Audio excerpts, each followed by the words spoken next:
From a prosecutor's view, this case is chilling in its precision. Premeditation, financial motive, identity theft, an extramarital affair, and an attempted murder disguised as desperation. Blake Warren did not snap he planned. He bought the acid, studied the sentence, emptied the accounts, and ensured his pregnant wife's death. But when Natalie survived, his entire scheme began to collapse. What follows is not just justice, but the systematic destruction of a predator's perfect cover. She felt the liquid on her face an instant before she heard the scream. On that October evening, Natalie Morgan was sure she was returning home to a husband who loved her. Instead, she had walked directly into a plan for her own death. She taught the third-grade preacher she was 6 months, and she was a person who believed everyone deserved a second chance. She could not have known her husband had been plotting this for 3 entire weeks. He had already bought the acid, researched his likely prison time, and taken out a life insurance policy. It was for $500,000 in the event of her death, but Natalie did not die. And the surgeon who would soon rebuild her face was about to find something impossible.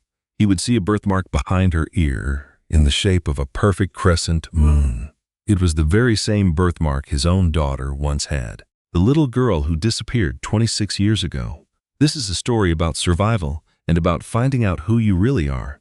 It is about a woman who lost everything, but in doing so, found something she never realized was gone.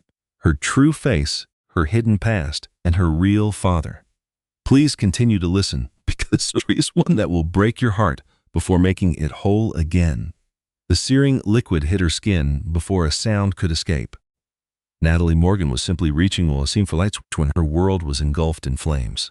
1 second, she was just home from a long evening of parent-teacher conferences, her hand resting on her pregnant belly. The next, her entire being was consumed by pain. It was the type of pain that erases your memory, your identity, and everything, except for the will to live. She attempted to scream, but the sound was trapped in her throat as the burning intensified. Her face felt as if it were melting right off the bone. She dropped to her knees, her hands flying toward her face before she stopped them. A deep, primal instinct told her she must not touch the burn. Blake! His name came out as a painful gasp. Blake, what did you do? Her husband stood in the shadowed kitchen, a bottle held loosely in his hand. The street light outside cast just enough glow to show his face. He looked shocked, as if this was not the result he had expected, as if he had meant to throw water but fire had come out instead. You ruined all of it, he said, his voice completely level and empty. You had to keep asking things. You had to look through the bank statements. You just refused to let it be. Natalie tried to push herself up, but her legs would not cooperate. The intense pain was moving across her cheeks, her forehead, and down her nose. She could smell the harsh chemicals, and under that, something much worse. It was the smell of her own skin. Then her baby gave a powerful kick. That one movement shocked her back into the present moment. She was not just Natalie. She was a mother, and a mother will never ever surrender. She started to crawl toward the door she had just entered. It was only 5 feet away, but it seemed as far as 5 miles. Each small motion brought a fresh wave of agony. Blake stood behind her, perfectly still. He watched as she struggled on the floor. He did not move to help her. He did not move to stop her. He only watched. Blake, she gasped. The hospital. I need to go. He let the bottle fall from his fingers, and it shattered loudly on the tile. Then he turned and walked toward the back door. She heard it open and then close. She heard his car start up in the driveway. He was leaving her there to die. Natalie finally made it to the front door and used its frame to pull herself to her feet. Her vision was starting to blur. She was not sure if it was from tears or from the acid itself. She fought with the doorknob and then stumbled outside. When the cool October air made contact with her face, she finally let out a scream. The sound that she made was not human. It was the sound of pure, raw pain. It was the kind of a scream that jolts neighbors awake and signals that something is terribly wrong. Mrs. Davidson from next door came out onto her own porch wearing a bathrobe. The older woman saw Natalie, and her hand immediately flew to her mouth. Oh, my heavens. Oh, dear Lord, Natalie. Mrs. Davidson was already dialing 911 as she hurried over. She was a retired nurse and had witnessed many awful things in her career. but the way the color vanished from her face told Natalie exactly how horrible she must look. "Do not touch your face, my dear," Mrs. Davidson said. Her voice was trembling, but it carried a professional tone. "Keep your hands down. Help is coming." Natalie's legs finally gave out on her. She collapsed on her porch steps, and her hand went to her stomach. The baby kicked again, 1, 2, 3 times. Still alive there, still a fighter. "My baby," Natalie whispered. "Please, just my baby." Mrs. Davidson said, "The baby is going to be all right," with much more certainty than her eyes revealed. She was now speaking into her phone. "I need an ambulance at 1234 Maple Street. It is a chemical burn, a possible attack. The victim's awake and 6 months pregnant." "Yes, pregnant. We need the paternity specialists on standby. Please get here fast." Natalie could hear the sound of sirens growing louder. Her face felt as if it were still burning, long after the attack was over. Her entire body began to shake without control. She could see Blake's face in her mind, the look of surprise in his eyes. It was almost like he had not planned for this part, like he had just acted on an impulse, but that was not true. The bottle had been ready for her. He had been waiting in the shadows. This was no accident. It was all planned. Her husband had tried to kill her. The ambulance arrived, its red and blue lights flashing across the entire neighborhood. 2 paramedics got out. Their faces turned professional and neutral the instant they laid eyes on her. "Ma'am, my name is Tyler, and this is my partner, Jess. We will take very good care of you. Can you tell me your name?" "Natalie. Natalie Morgan." Her own voice sounded strange and thick. "I am 6 months pregnant. Is my baby okay?" The female paramedic, Jess, was already putting a blood pressure cuff on Natalie's arm. "Let's find out right now. Just lean back for me, please." They carefully shifted her onto a stretcher. Jess lifted Natalie's shirt just a little to put a small device on her chin. The sound of a tiny, quick heartbeat filled the night. Thump, thump, thump, thump. It was fast, but it was also strong. "The baby's heart rate is great," Jess said. 150 beats per minute. Natalie started to weep. The tears burned her injuries, but she could not stop them. "Thank God." "Oh, thank God." Tyler was examining her face closely, but not touching it. "Ma'am, can you tell me what happened to my husband?" It felt like she was swallowing shards of glass. "He threw acid in my face." The 2 paramedics exchanged a quick look. Tyler's jaw clenched. Jess's hands were incredibly gentle as she started an intravenous line in Natalie's arm. "Where is your husband at this time?" Tyler asked. "He left. He just drove off in his car." "Okay, you are safe now. We are taking you to Sacred Heart Hospital. They have the very best burn unit in the state and a level 1 trauma center for you and your baby." They loaded her into the ambulance. Mrs. Davidson climbed in immediately after them. "I am going with her," the older woman declared with a tone that allowed for no argument. She should not be by herself right now. As the ambulance pulled away, Natalie placed one hand on her belly. The baby was kicking over. 1, 2, 3, 4, 5. She counted every kick like it was a separate prayer. Every kick was a sign that her daughter was fighting, was alive, and was still with her. If her baby could be this strong, then she could be strong too. The trip to the hospital took 12 minutes. Natalie knew this because she counted each second that passed between the surges of pain. The paramedics kept asking her questions to keep her alert and focused on the present. "What do you do for work, Natalie?" Jess asked. "I teach the 3rd grade at Washington Elementary." "That's a great job. What is your favorite thing about being a teacher?" Natalie knew exactly why Jess was asking. She was trying to keep her mind occupied to prevent her from going into shock. She decided to answer. "It's that moment when it all clicks," she said. "When a child who was struggling suddenly understands, their whole face just lights up. I bet you are a very good teacher. I try my best." She reached the hospital's emergency room entrance. The doors opened, and Natalie was hurried into a trauma room that was already waiting for her. A team of nurses instantly surrounded her. Doctors entered the room. Every person moved with a calm and expert purpose. A tall man in scrubs came forward. He had silver hair and kind eyes that looked at her from behind his glasses. He studied Natalie's face with the doctor's focus, but it somehow felt gentle. "Hello, Natalie. I am Dr. James Sinclair. I am a plastic surgeon who specializes in facial reconstruction after trauma. I will be leading your care team tonight. On a scale of 1 to 10, how bad is your pain?" 15. Natalie whispered the word. Okay, we are going to give you some medicines for that pain right now. But first, I need to examine the burns and confirm that the baby is stable. Is that acceptable to you? Natalie could only manage to nod. Dr. Sinclair leaned closer, looking at her face from several angles. His expression never changed, but she saw a quick flash in his eyes. It looked like concern. It might have also been anger at whoever did this to her. The chemical has caused second and third degree burns to about 60% of your face, he said in a soft voice. But your eyes appear to be unharmed and your airway is not blocked. These are both very positive signs. My baby? Natalie asked one more time. An obstetrician came to her other side.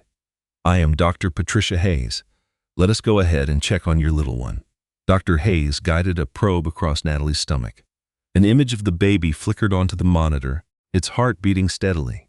You have a perfectly healthy daughter, the doctor announced after. She is not in any distress at all. A daughter, Natalie's heart seized. A girl, she whispered. You're out of my way. No, I was hoping for a surprise. Fresh tears welled in Natalie's eyes. I wanted to find out later. Mrs. Davidson gave her hand a reassuring squeeze. A little girl, my dear, and she is going to be just fine. Dr. Sinclair stepped into her line of sight. Natalie, it is time for surgery. We must remove the damaged tissue to begin reconstruction.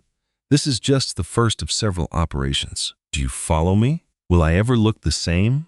Her voice was tiny, almost like a little girl's. For a moment, Dr. Sinclair was quiet. His next words would stay with Natalie forever. You will look like a survivor of a horrible ordeal, he told her. That kind of person has a beauty that is more than skin deep. But we will restore your face. I promise you that. Natalie gave a slight nod. All right, let us do it.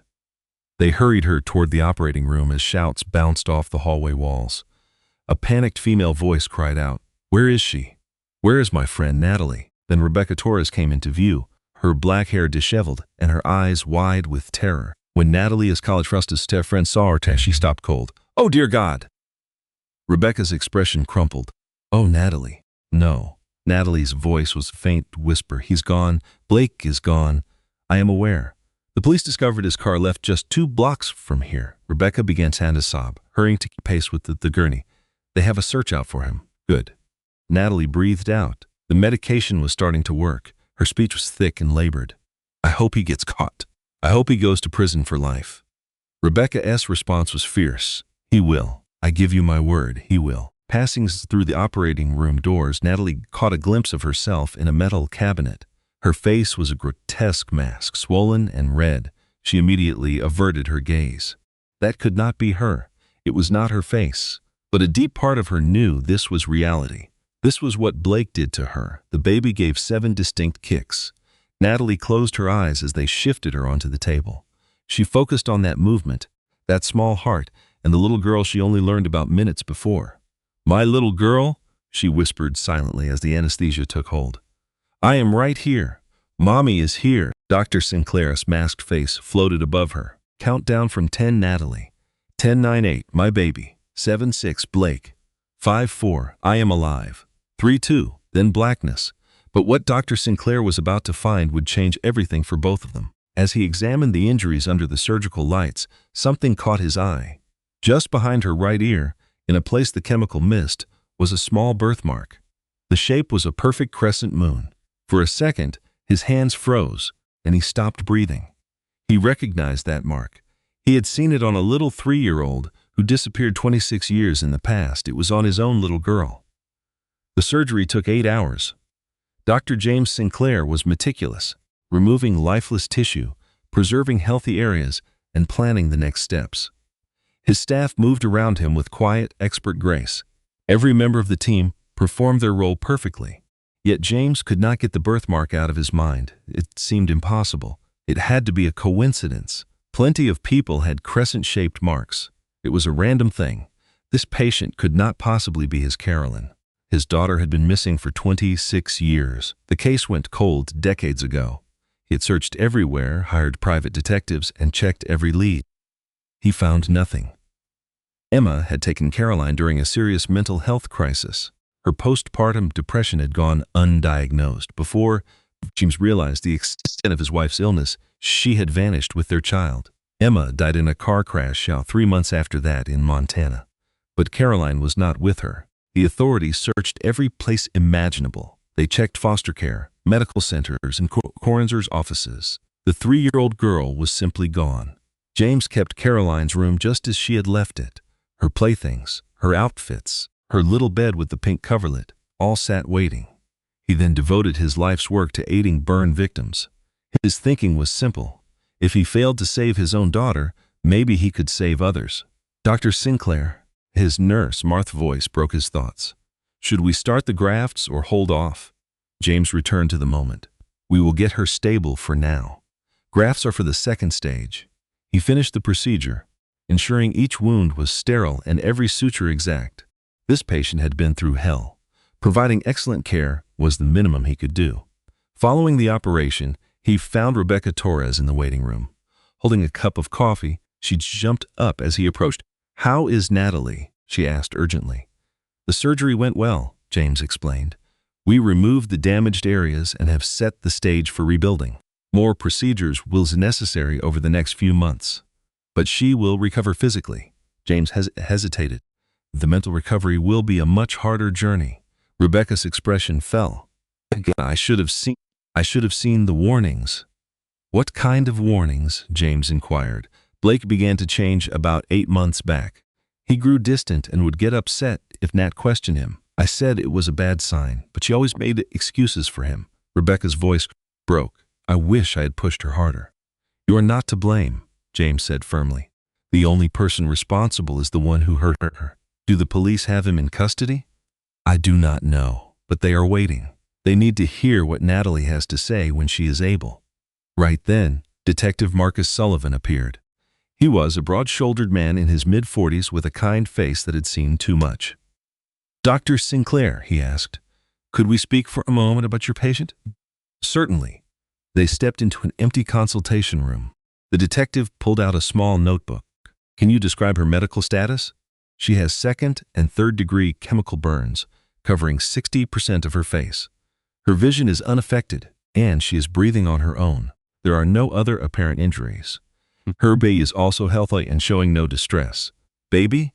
She is 6 months along?" The detective's jaw clenched. He attacked a pregnant woman. "That is correct." The detective wrote something down, his pen digging into the paper.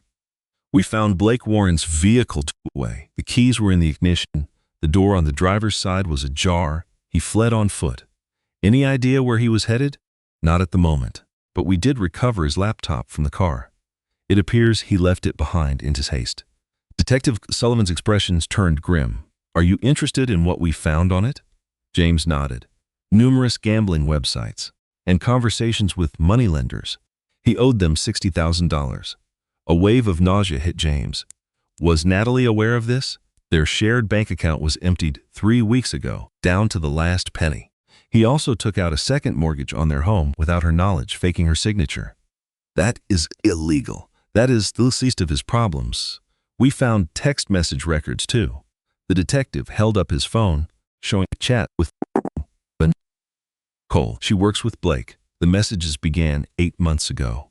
He was cheating on her for 8 months, throughout her entire pregnancy." "Does Natalie have any idea?" James asked. "We must tell her as soon as she is conscious." James pictured the patient in his care, disfigured, pregnant, with no money, and soon to learn of her husband's betrayal. "How much more can a person take?" he said quietly. "I would like to be present when you tell her," he stated. He paused, then added, "Nobody should have to hear that kind of news alone." The detective studied him for a moment before nodding. "All right, doctor, I will let you know when she is up." James walked to the recovery room to see how Natalie was doing. She was still sedated, breathing steadily with an oxygen mask. Most of her face was wrapped in sterile gauze. He could only see her eyes and mouth. He looked at her chart. Age 29, birth date June 19, 1996. There was no family on the form. Rebecca Torres, a friend, was her emergency contact. No mother, no father, no family at all, the same as Caroline would be, 29, and completely on her own. James cleared his head, convinced he was not thinking straight. The birthmark meant nothing. It was his own hope creating illusions. His old sorrow was clouding his judgment. But on his way out of the unit, He pulled out his phone and found a photo in a hidden album. It was a picture of a happy 3-year-old Carolyn, smiling, unaware of the tragedy ahead. He enlarged the photo, focusing on one small detail. Just behind her right ear, a tiny crescent moon birthmark caught the light. It was a perfect match for Natalie's. James slid the photograph away and walked toward his office. He had to see Natalie again in just a few hours. He needed a moment to process, to catch his breath, and to keep his mind from spinning out of control. Deep inside a file cabinet, buried under years of paperwork, was Caroline's old missing person file. He pulled it out and read the familiar words for the 1000th time. Caroline Marie Sinclair disappeared on June 15, 1999. She was 3 years old, with brown hair and hazel eyes. She had a crescent moon birthmark behind her right ear. She was last seen with her mother, Emma Sinclair. Her mother was found after a fatal car accident. The little girl was never located. She was declared deceased after 5 years. The official case was closed, but in his heart, James could never let it go. For 15 years he searched for her until he finally had to believe she was simply gone. He imagined she was lost in the system somewhere. She would be a nameless girl who grew up in foster homes, never knowing who she really was. He looked at Natalie's hospital admission form again. History of foster care. No memory of her biological parents. She aged out of the system at 18. He shook his head. It was impossible. So many young women shared that same story. That birthmark had to be a strange coincidence. He was creating a fantasy. But what if he was not? James put the file away and headed to the recovery room. Natalie was just starting to stir. Her eyes fluttered open, looking cloudy and confused. "Natalie," he said gently, "my name is Dr. Sinclair. You are safe in the hospital. You have had surgery. Do you remember what happened to you?" Her gaze slowly found space. At first, her eyes were blank. Then the memories flooded back, and her whole body went rigid. She whispered, "He threw acid on me. I know, but you are not in danger anymore. The operation went well. And my baby? Your little girl is perfectly healthy." Tears streamed down her temples. "A daughter. I have a daughter." Natalie reached for her face, but James softly stopped her. "Not just yet. The injuries need to heal. How bad is it?" James paused, knowing she deserved the truth. "There is significant damage, but we can fix it. We will take this one step at a time. Today, our goal was to stabilize you. Next week, we will begin the reconstruction." Will I ever look like I used to? It was a simple question that had a very complicated answer. "You will always be yourself," James told her. "Your face be different, but you are so much more than your face." Natalie closed her eyes. "That is easy for you to say. You still have your face." He could not argue with that. Just then, Rebecca appeared in the doorway. "Nat! Oh, thank heaven, you are awake." "Rebecca," Natalie's voice was raspy. "Did they catch him?" "Not yet, but they will." Detective Sullivan entered the room behind Rebecca. "Mrs. Warren, I am Detective Marcus Sullivan. I need to ask you some questions, but only if you are feeling up to it." "Okay." The detective sat down. "Can you tell me everything that happened?" Natalie spoke in a low, hoarse voice. She described coming home from a parent-teacher meeting. She saw Blake standing in the darkened kitchen holding a bottle. "He told me that I ruined everything," she said. "He said I should have just let it go." "Let what go?" "I do not know. A week ago, I found some strange charges on our credit card statement. They were from gambling websites. I asked him about them." The uninjured side of her face tightened with pain. Asking him a question is what caused all of this. Detective Sullivan glanced at James. "Mrs. Warren, we found Blake's laptop inside his car. There are a few things you need to know." He then explained the massive gambling debts, the second mortgage on their home, and the empty savings account.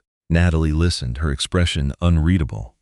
Then the detective mentioned Vanessa and an affair that had lasted for 8 months. It covered her entire pregnancy. Natalie was silent for a very long time. When she finally spoke, her voice was unnervingly calm. "Did you say 8 months?" "Yes, ma'am, I did. The whole time I was pregnant, yes, I see." Natalie stared at the... "He was with someone else while I carried his baby. He stole all of our money while I was planning for our future. Then he tried to kill me because I found out. That is what the evidence suggests." "Good. I want him to spend the rest of his life in a prison cell. We are doing everything we can to find him." After the detective left, Rebecca moved closer to the bed. "I am so sorry," she whispered. I am just so sorry. This is not on you. I should have seen it. Stop that. Natalie's voice was surprisingly firm. You did not cause this? Blake caused this. This is all on him. They sat in silence for a few minutes. Then Natalie asked the question James had been dreading. Rebecca, tell me the truth. How bad is my face? Rebecca's silence was the only response she needed. It is that bad, isn't it? Natalie whispered. You are going to be fine, Rebecca insisted. Dr. C. Sinclair is the very best. Everybody says so. He will fix this. But they both understood that some injuries last forever. They can never truly be repaired.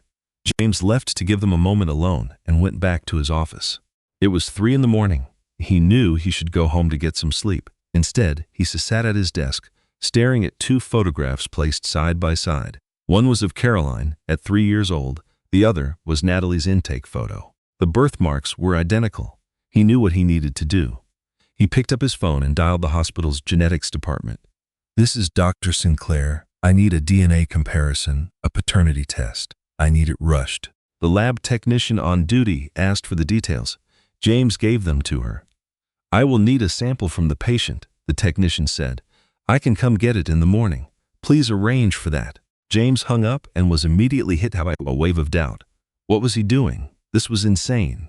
He was chasing a ghost, creating a connection where one did not exist. But he had to trust this feeling. He had to have an answer. If there was even a small chance that Tadip was his Caroline, he had to know for sure.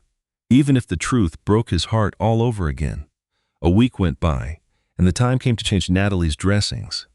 She had been dreading this moment. The nurses said she was recovering well. Dr. Sinclair told her the rebuilding could start soon. Their optimism meant nothing to her. Today, she had to look at her own reflection. Rebecca was there, holding her hand tightly. Dr. Sinclair stood nearby with a mirror that was covered by a cloth. You ready? He asked. What difference does it make? Natalie shot back. We can wait if you need more time. No, let us just get this over with. Dr. Sinclair carefully removed the bandages, one layer at a time. Natalie felt the cool air on her skin for the first time in a week. It felt exposed and strange. As the last bandage came off, Rebecca let out a tiny gasp. That single sound confirmed Natalie's worst fears. The mirror, Natalie demanded. Hand me the mirror, doctor. He passed it to her. Natalie gazed at her reflection. The face staring back was a complete stranger. It could not be her. This person's skin was swollen and bruised, stretched tightly over bone. There were patches of red and white, and places where the skin was gone. Her face looked like a terrible foreign landscape. She could only stare. She slowly lifted a hand to her cheek. The sensation was dull and far away. Some parts of her face had no feeling at all. I do not recognize myself, she said quietly. That is a normal reaction, Dr. Sinclair said softly. Your face has a long journey ahead. After you fix me, will I ever look like me again? The room fell silent. I will be honest with you, Dr. Sinclair said. You will look different, but we can restore your features. We can build you a face that you recognize as your own. It will not be the same face, but it will be you. Natalie handed the mirror back to him. Her baby kicked 1, 2, 3 sharp movements. I am still in here, she whispered as if only to herself. I am still here. Yes, you are, Dr. Sinclair confirmed. Then, he posed a question that would change everything. Natalie, there is something I need to ask you. Do you remember anything at all about your birth family? Natalie looked up, surprised by the sudden change in subject. No, I was a foster kid. I do not have any records. Why? Dr. Sinclair paused for a moment. He was looking at her right ear. That birthmark behind your ear, it is highly unusual. Natalie's hand instinctively went to the spot. She had not given that little mark a thought in years. It had been there her whole life. She barely ever thought about it. Unusual how? He hesitated again. Dr. Sinclair seemed to be choosing his words with great care. I am going to ask you something that may sound very strange, but please hear me out. Would you be willing to take a DNA test, specifically a paternity test? The room became absolutely silent. Rebecca squeezed Natalie's hand even tighter. Natalie could only stare at the doctor. Why on earth would I do that? Dr. Sinclair pulled his phone. He swiped to a picture and held it out for her to see. It was a photo of a smiling little girl, maybe 3 years old, with brown hair. She wore a bright yellow dress and hugged a teddy bear. Just behind her right ear, almost hidden in the shadows, was a small birthmark shaped like a crescent moon. "This was my daughter," Dr. Sinclair said, his voice thick with emotion. "Her name was Caroline. She disappeared 26 years ago. She would be your age now." Natalie's eyes moved from the little girl in the photo to her own birthmark and then back to the doctor's face. "You think I am your daughter? I think it is possible. Model, the scar, your age, your time in the system, the missing memories. It all fits. Fits if with what?" Dr. Sinclair sank into a chair, looking exhausted. "My ex-wife, Emma, suffered from postpartum psychosis when Caroline was born. We had no idea of the severity. Then one day she vanished with Caroline. We searched high and low for them. 3 months later, Emma died in a car accident in Montana. But Caroline was nowhere to be found. The authorities searched hospitals and the foster system, but it was a dead end." He paused for a moment. "They thought Emma had left Caroline somewhere safe before the accident. Maybe with a stranger, or even at a firehouse. A little girl about 3 years old was placed in a Montana foster home right around that time. She was listed in the files as Jane Doe. No one ever connected her to our Caroline." The world started to tilt for Natalie. "Montana." "Yes," he replied. "Does that mean something? My first clear memory is a foster house in Billings. I must have been 3 or maybe 4 years old. I remember nothing before that." Rebecca's hand started to tremble. Oh my gosh, Nat, how can we know for sure?" Natalie voiced then, "A DNA test, a paternity test. If you are Caroline, it will give us the answer." Natalie glanced at the photograph again. She studied the girl who might be her, the unfamiliar toy, the foreign smile. "But what if I am not her? Then I have made a terrible mistake, and I apologize for putting you through this." "And if I am?" A slight break appeared in Dr. Sinclair's voice. "It means that after 26 years, I have found my little girl." Natalie handed back the phone. Her thoughts were a blur. Her face throbbed. Her baby was kicking inside her. "And now, this." "All right," she finally said. "Let us do the test. Are you certain?" Why not? This week cannot possibly get any stranger." Dr. Sinclair offered a faint smile. It was the first time she had ever seen him do so. "I will arrange it for this afternoon." After he left, Rebecca stared at Natalie, her eyes wide. "What if it is true?" she breathed. "That would mean I have had a father this whole time without knowing. A father who was looking for me. Or it is a bizarre coincidence that will only lead to disappointment." Natalie closed her eyes. "I cannot think about this now. I have too much else to deal with." But the thought refused to leave her. Alone in her hospital room that night, she stared up at the ceiling tiles. She searched her mind for any memory before the age of 4. She found only fragments: a woman singing, the smell of lavender, a soft blue blanket. There was nothing she could grasp. If she was Caroline Sinclair, it meant 26 years without her father. 2.5 decades without a family, without a place to call her own. But if she was not Caroline, she was just another unlucky kid from the system. Abandoned then, and abandoned now. The man she married had tried to kill her. Her old life was gone, whether she liked it or not. She had no choice but to start over. The baby gave a powerful kick. Natalie rested a hand on her belly. "Hey, little one, your mom's life is a complete mess, but I promise you this. No matter what happens, you will be loved. You will be so incredibly loved." The baby squirmed again, 7 quick movements. Each one was a tiny anchor in a world she could no longer recognize. 3 days passed before Detective Sullivan returned with news. "We have Blake Warren in custody," he announced. Natalie shot up in bed, instantly focused. "Where?" "In Pennsylvania. He was hiding out in an abandoned hunting cabin about 30 miles from Harrisburg. State police picked him up this morning." "Are they bringing him back here?" "Yes, he is being extradited for attempted murder. The DA wants the trial held here." A strange mix of relief and rage washed over Natalie. She was glad he was caught, but furious he had run at all. "Did he say anything?" The detective's expression turned grim. "He made a statement, but you are not going to like what he said. I want to hear it. He claims you were controlling, that you made his life miserable, and he just snapped." Natalie laughed, a sharp, humorless sound. "Of course he did. That sounds just like him. There is more. Blake's girlfriend, Vanessa Cole, contacted us. She wants to make a statement. For what reason? She insists she knew nothing about the attack. She says Blake misled her about every single thing. She is willing to cooperate fully with the investigation. The woman with my husband while I was pregnant with his baby now wants a clear conscience. She wants to help put him away. Natalie considered this for a second. Fine, let her talk, she said. The more evidence we have, the better. The detective nodded. We found something else on his laptop, and it is very disturbing. He bought the acid 3 weeks before he attacked you, and he kept searching online for prison sentence for acid attack. This was not a sudden act. This was planned. 3 weeks. For 3 weeks, he had plotted to destroy her face. Natalie's hand unconsciously went to her bandaged cheek. He wanted to destroy me. Yes, he wanted you out of the picture so he could have her. That is what the evidence suggests. Natalie did not speak for what felt like an eternity. Detective Sullivan, she finally said, do you have any daughters? I have 3 of them. Then you understand why I need to see this through. Why he needs to be locked away for life. I understand completely. After he left, a social worker named Grace Holloway entered with a stack of papers. Natalie, we need to discuss your finances. I do not have any. Blake took everything. I know, but the situation is worse than you think. Grace's expression was full of sympathy. Blake took out a second mortgage on your house. He forged your signature. The bank is foreclosing.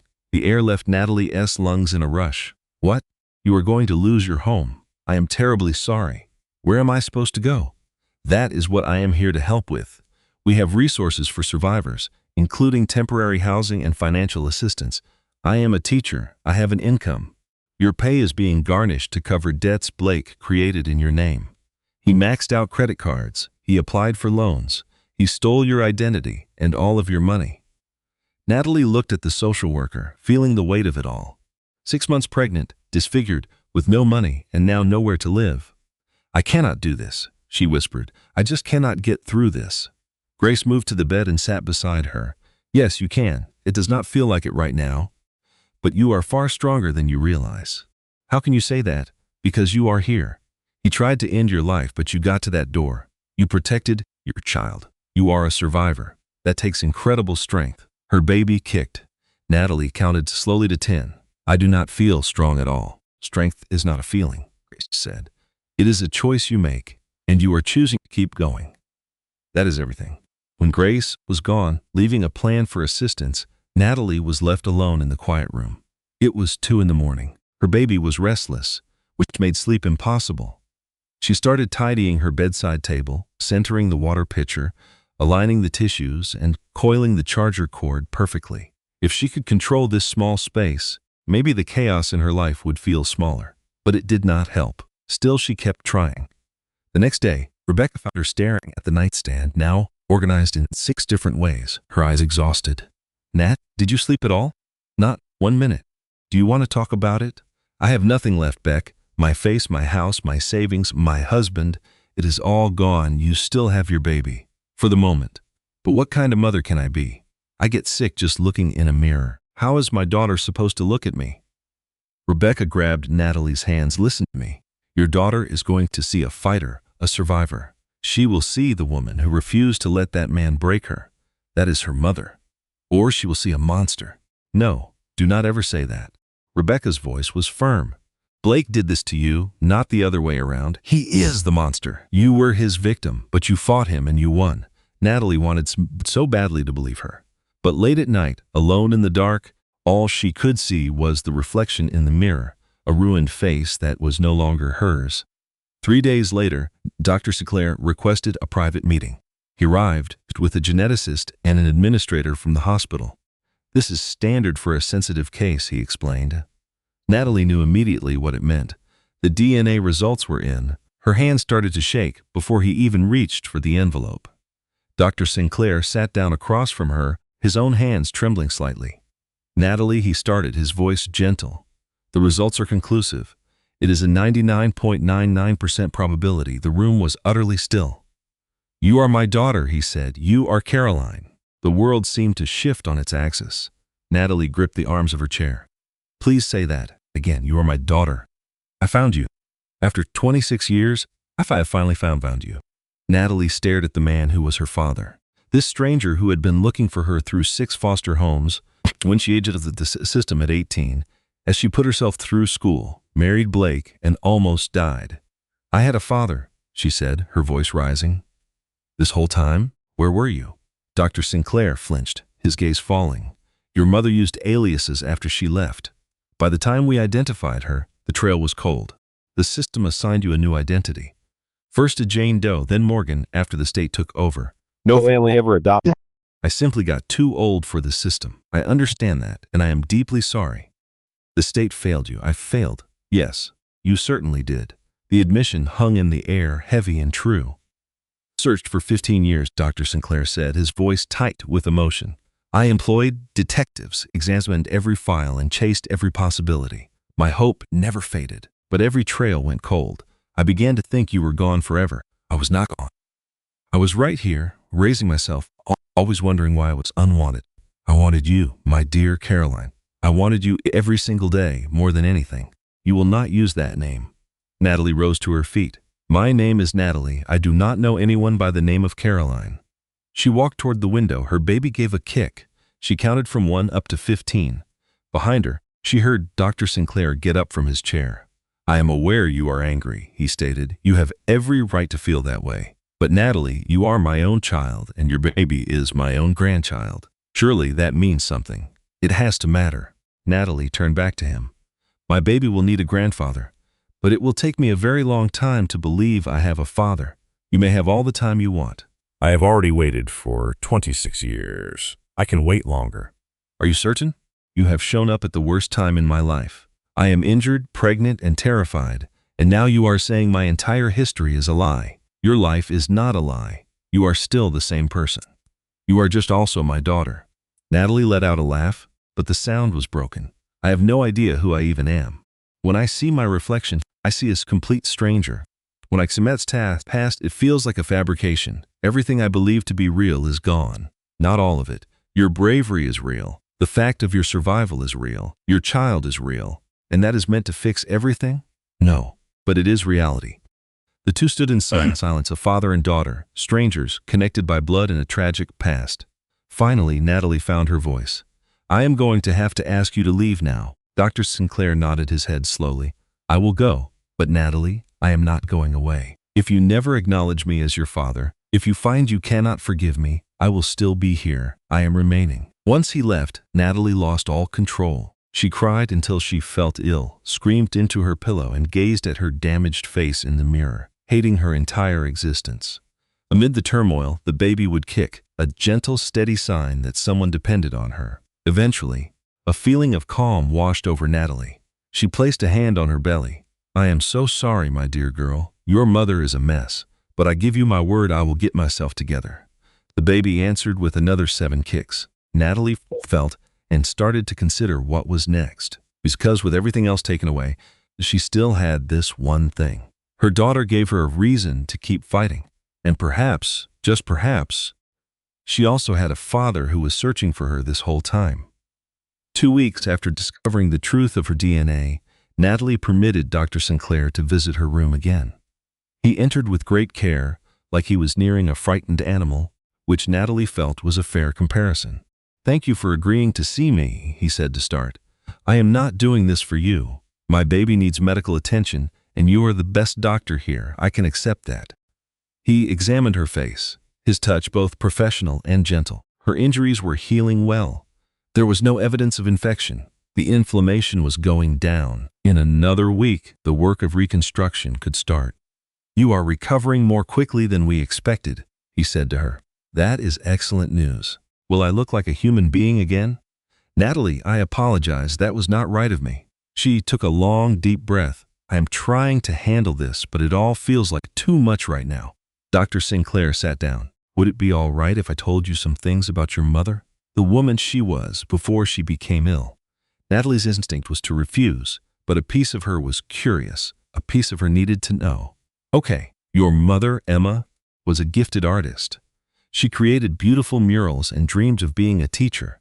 But you, Caroline, you were the center of her universe. Every evening, she would sing to you. She called them her special lavender lullabies. She would gently rub lavender lotion on your arms and sing until you finally fell asleep. Natalie suddenly went completely still. Lavender, yes, how? I have a piece of a memory, just a small fragment, a woman singing a song, the smell of lavender. I always believed I had made it up. You did not make it up. That was Emma. That was your mother. Tears started to roll down Natalie's cheeks unexpectedly. What became of her? Why did she take me and run? She had postpartum psychosis. It is an extremely serious mental illness that can develop after childbirth. Emma started to experience delusions and extreme paranoia. She honestly thought that people were trying to hurt you and that I was part of a plan against you. He paused for a second, his voice thick with emotion. I attempted to find help for her, but back then, nobody knew how serious the condition was. Then I woke up one morning and both of you were gone. She left a letter saying she was taking you to safety and would be back when it was, but she did not return. Yes, the official finding called it a single car accident. No other factors were identified. She just veered off the road. It is possible she fell asleep while driving, or perhaps her condition caused her to see something that was not there. We can never know the true answer. And I was not with her in the car. No. The authorities think she left you somewhere many hours before the accident. It is possible she gave you to a stranger she trusted because of her mental state. She could have left you at a church or even a fire department. 3 days after that, you were found wandering alone in a park. No, you were not old enough to tell them your name. Natalie struggled to process all of this new information. I do not recall any of it. Maybe that is for the best. You are protected from remembering the awful parts. But that also means I cannot remember the happy parts. I have no memory of you or her or of feeling loved. Dr. Sinclair's voice began to crack. You were cherished. You were cherished more than anything. Before her illness, Emma and I were incredibly happy. You were our whole world until I was not. You were always our whole world, even when you were gone. Most of all then. They sat in silence for a very long time. Then Natalie finally asked, did you ever get married again? No, I was never able to. I measured every woman I dated against your mother, Emma. Whenever I saw a young child, I had to wonder if it might be you. A faint, sad smile appeared on his face. I kept your room exactly how you left it. Your playthings, your dresses, and your small bed with the pink cover are all there waiting. That is just heartbreaking. That is part of being a father. At that moment, the baby kicked. Dr. Sinclair noticed the motion. May I? He asked, gesturing to her belly. Natalie paused for a second, but then she gave a slow nod. He carefully placed his hand on her stomach. The baby pushed against his palm and his eyes filled with tears. Hello, my little one, he whispered. I am your grandfather, and I love you more than you can ever imagine. Watching him, Natalie felt a strange cracking sensation deep in her chest. This man had spent 26 years searching. Full of both sorrow and hope, he found her at her absolute worst, and he did not leave her side. I do not know how to handle this, she confessed in a low voice.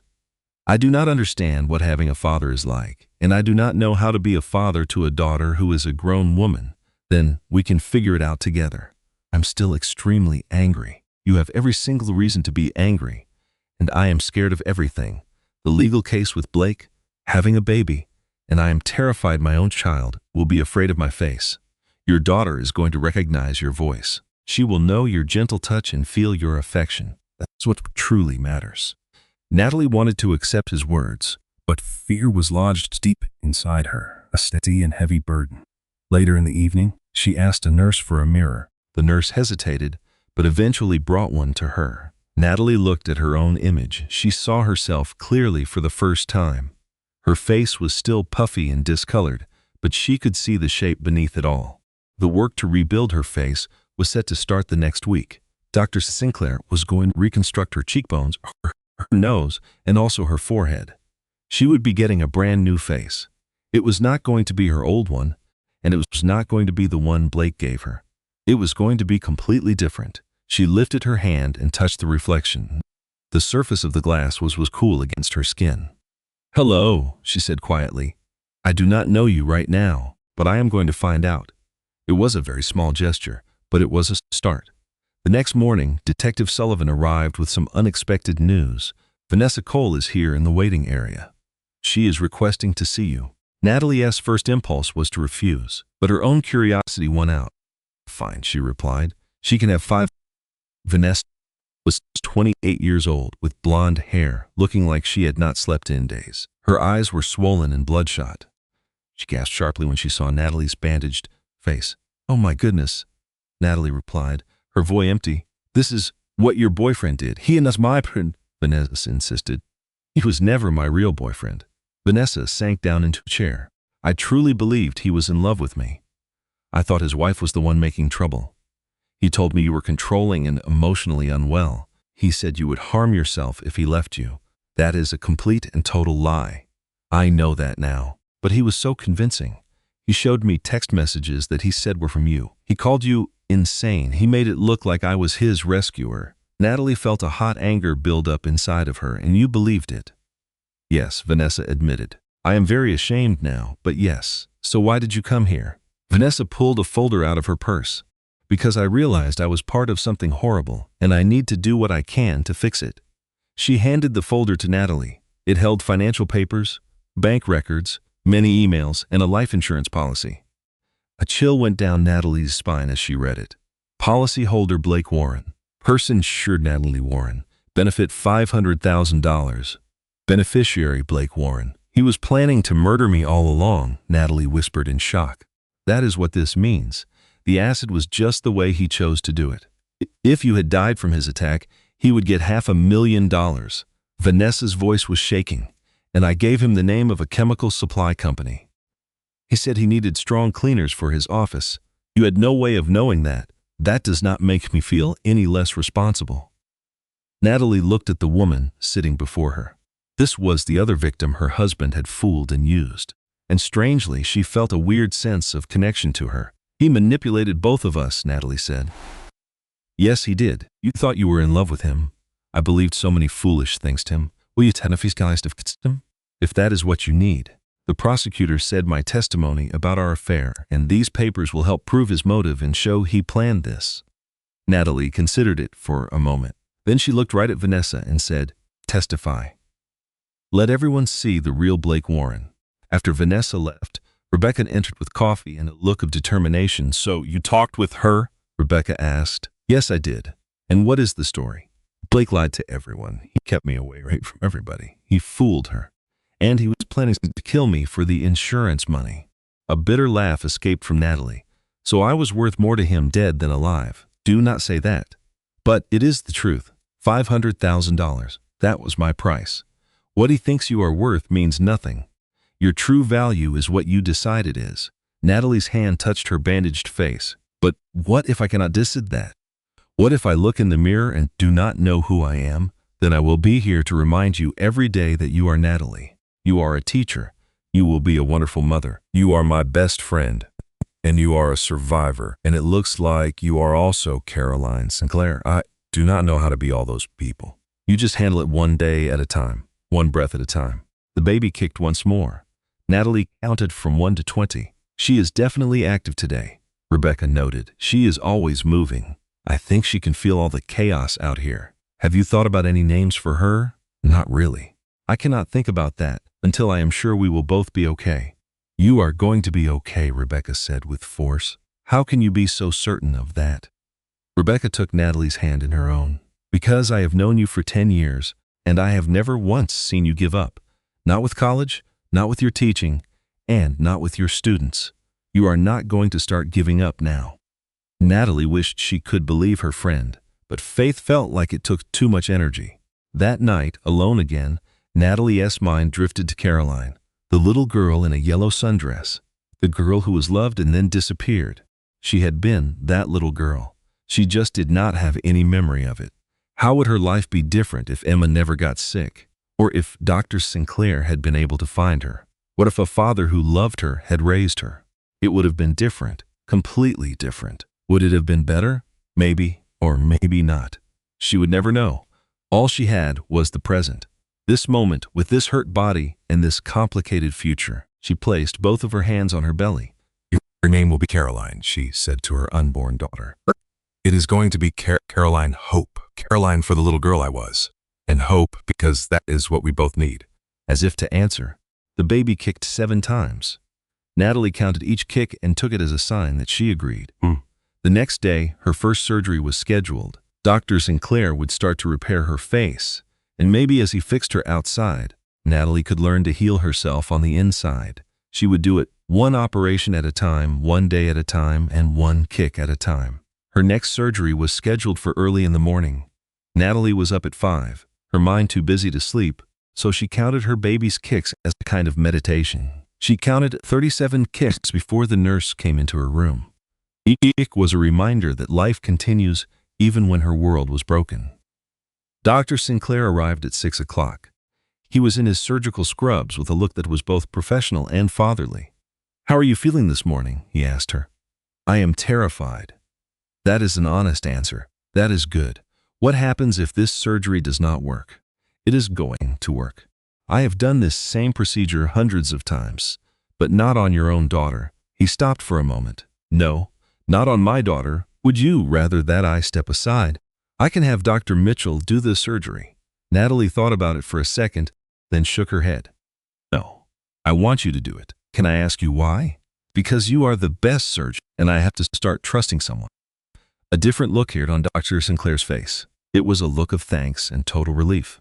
"I promise you, I will not let you down," he said firmly. The surgery took 6 hours. The surgeons used skin from Natalie's thigh to rebuild her cheeks. They rebuilt her nose with cartilage grafts and worked to restore the shape of her forehead and chin. Natalie was completely asleep from the medicine, but in that sleep she dreamed.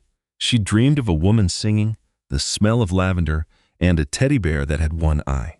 When she woke up in the recovery room, Dr. Sinclair was right there by her bed. He asked her how she felt. "Like I was hit by a truck," she replied. "That is a very good description. How did it go?" "It went extremely well. The skin grafts were a success," he continued. "You will need more surgeries, but this was a very big step." Natalie reached for her face, but he gently caught her hand. "Not right now. You have to give it a few days to heal. But I cannot see it. Not until the bandages come off." It was a clear, direct order. Natalie laughed a little through the pain. "You are enjoying this, are you not?" "Maybe just a little bit." Rebecca came by an hour later with flowers and updates from Natalie's school. Her teacher friends had all been asking about her. The principal sent her a very nice care package. Her students had all made her cards to wish her well. One particular card made tears well up in Natalie's eyes. It was from Sophia Martinez, a shy third-grade student who struggled with reading. "Dear Miss Morgan, I miss you. Mr. Henderson is a nice man, but he does not explain things like you do. I really hope you come back soon. Love, Sophia." Below her words was a picture of a woman with a huge smile and small hearts floating around her head. "She drew a picture of you," Rebecca said gently. "She drew the person that I was. She drew her teacher. And that part of you has not changed." Far away in Pennsylvania, Blake Warren was being returned to be charged for his crimes. Detective Sullivan called her with an update. "We have him in custody now. His arraignment is set for tomorrow. The district attorney is charging him with attempted murder, assault with a deadly weapon, and several counts of fraud and identity theft." "What kind of sentence could he get if he is convicted?" Natalie asked. "Attempted murder by itself carries 25 years to life. With all the other charges, he will get 40 years at minimum." "Good." But there was more news. Blake's lawyer was already trying to get a plea bargain. Natalie held the phone tighter. What kind of a bargain? He would plead guilty to aggravated assault for a shorter sentence. 10 to 15 years, not 40, she said. "No, there is absolutely no way. I had a feeling you would say that."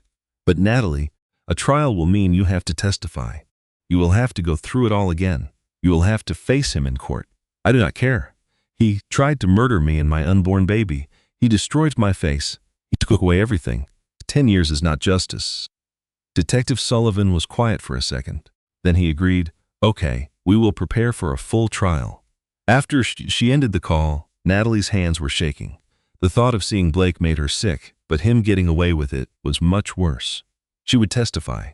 She would face him down. She would make sure he stayed in prison for the rest of his life. The very next day, Dr. Sinclair arrived with dinner from a real restaurant. It was not hospital food, but pasta he had made himself. "You know how to cook?" Natalie asked, sounding surprised. "I learned how after Emma passed. I needed something to keep my hands busy." They shared their meal in a pleasant silence. The pasta was wonderful. The company was even better. After a moment, Dr. Sinclair asked, "May I share a story with you?" "Of course. When you were 2, you had a phase where you would only wear red rain boots. You wore them every day in sunny weather and even with your fancy dresses." Emma would object. but you threw little tantrums until she gave in. They were bright red with small frogs on them. You cherished those boots completely." He smiled, caught up in the memory. I have photographs of it somewhere. You at the beach in rain boots, at the park, and for your second birthday. Red boots appear in every picture. Natalie tried to imagine it, but she drew a blank. "I have no memory of that. I did not expect you to, but I remember it all. And I want you to understand the person you were. What was I like? You were determined, a bit stubborn, and so very happy. You found humor in everything. You invented your own songs. You gathered rocks and called them your treasures." His voice grew softer. "You were loved, Caroline. You may not recall it, but you were so deeply loved." Natalie felt a lump form in her throat. "Please stop calling me Caroline. That is not who I am. I understand that. I apologize. It is just a very old habit." "My name is Natalie. I know." They finished the rest of their food without speaking. As he was leaving, Dr. Sinclair glanced back at her. "I kept everything," he told her. "Your toys, your clothes, all your books. And yes, I even kept those red rain boots, if you ever want to see them." "Why would I want to see those things?" "Because every single one of them belongs to you. They have always been yours, and whenever you feel ready, they will be right there waiting." After he left, Natalie lay in the quiet darkness. She thought about the red boots and the little girl who loved them. That girl felt like a complete stranger. But maybe, in time, Natalie could learn about her. 2 weeks later, it was time for the bandages to come off. Natalie insisted on being alone for the big moment. It would be only her and her reflection in a mirror. Dr. Sinclair had advised against it, but eventually he agreed. This was something she needed to do by herself. The nurse removed the dressings layer by layer, moving very slowly. Natalie kept her eyes closed tightly until the last one was gone. "Are you ready?" the nurse asked softly. "No, but let us do it anyway." The nurse handed her the mirror. Natalie took a long, deep breath and opened her eyes. The face looking back at her was not, but the scars were still visible. But they seemed softer now, more a part of her face. Her cheekbones had their definition back. Her nose seemed to fit her face again. Her forehead was smooth. She looked like a woman who had endured a horrible trial, but she also looked like a woman who had survived it. "Well, hello there," she whispered to her reflection. "My name is Natalie. It is nice to finally meet you." It was not love at first sight, but it was a quiet feeling of acceptance, and for the moment, that was more than enough. When Dr. Sinclair came in to see her, he found her still studying her reflection. "What are you thinking?" he asked with great care. "I think that I look different now. Do you hate the way you look?" "No, I do not hate it." She turned to face him. "I do not love it yet, but this is a face I can learn to live with. That is a very good beginning." "Yes, I believe it is." That evening, Natalie had a vivid dream. She was a 3-year-old girl, wearing red rain boots and jumping in puddles. A woman stood watching her, and she was laughing. The woman had very gentle eyes and smelled faintly of lavender. "Higher, Mama. Dream," Natalie shouted. "Be careful, my Caroline," the woman answered. Natalie woke with tears rolling down her cheeks. It was the very first memory that felt like her own, the first tiny fragment of the person she used to be. Caroline Sinclair had been truly adored, even if Natalie Morgan could not remember it, and maybe that was the most important thing. The official DNA results also arrived in a report filled with cold, hard language and undeniable numbers, a 99.99% probability of paternity. Dr. James Sinclair was without a doubt Natalie's biological father. Her birth name was Caroline Marie Sinclair, and she had been listed as missing since June 15, 1999. A press conference was quickly arranged. Dr. Sinclair handled the reporters with the skill of a professional. Yes, his daughter had been discovered after 26 years. No, he would not comment on her current health. Yes, it was an unbelievable miracle. No, he would not be making any further statements. Natalie watched the entire thing from her hospital room. She saw her father manage the media with such calm, and she saw him shielding her, even from a distance. "He handles this very well," Rebecca said from her chair. "He has had a lot of experience. He is a surgeon. Surgeons are experts at managing chaotic situations." "Are you all right with all of this, BF folk?" "Do not feel like I was given an option. You always have an option." Natalie rested a hand on her belly. She was now 8 months pregnant. Baby Caroline Hope was quickly running out of room. Her kicks were less frequent now, but they were much more powerful. "What if I am not strong enough for this?" Natalie asked quietly. "For what? Being a mother, having a dad, facing Blake in court. All of it," she whispered. Rebecca turned to look directly at her. "Nat, you made it through an acid attack while you were pregnant. You learned that your entire life was a lie. You have rebuilt your own face. If you can get through all of that, you are capable of anything." "That is not the same. I did not ask for any of those things. They just happened to me.